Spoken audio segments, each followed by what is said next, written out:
Coming on the heels of a year that saw many climate-driven disasters, including the recent devastation in Pakistan, it is no wonder that addressing the impacts of these disasters was front and center at COP27, which was dubbed the Implementation COP. The UN Office for Disaster Risk Reduction went into this COP with a central message of creating a world with zero climate disasters. At the heart of this approach is the need to reduce emissions to prevent the creation of new climate risks and the need to accelerate climate change adaptation to manage current and future risks. Indeed, it was clear at the COP that disaster risk reduction is one of the key means to accelerate action against the climate emergency. As COP27 closes, UNDRR warmly welcomes the establishment of a loss and damage fund as a historic achievement for climate justice. Its establishment is a recognition that the countries that have contributed the least to creating the climate crisis should not be left to bear the costs of disasters on their own. Another welcome achievement is the agreement on defining the operational and institutional arrangement of the Santiago Network. This paves the way for the provision of technical assistance to vulnerable developing countries to avert, minimize, and address losses and damages. UNDRR was also honored to join the UN Secretary-General and the World Meteorological Organization for the launch of the Action Plan to Realize the Early Warnings for All initiative, which aims to ensure that every person on the planet is protected by early warning systems by the year 2027. Accomplishing this initiative would be transformative for the world, leading to drastic reductions in disaster mortality, the number of affected people, and the economic losses. As a result, it would significantly contribute to the achievement of the Sendai Framework for Disaster Risk Reduction and enable the achievement of the Sustainable Development Goals.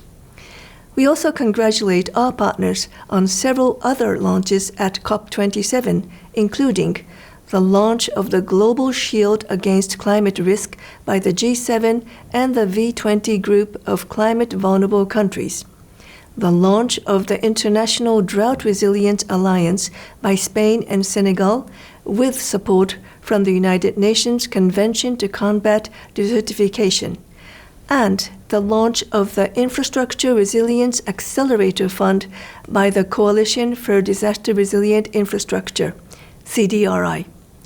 We are also pleased to have strengthened our collaboration with partners such as the Risk-Informed Early Action Partnership, REAP, and the Insure Resilience Global Partnership to better deliver support to countries and communities.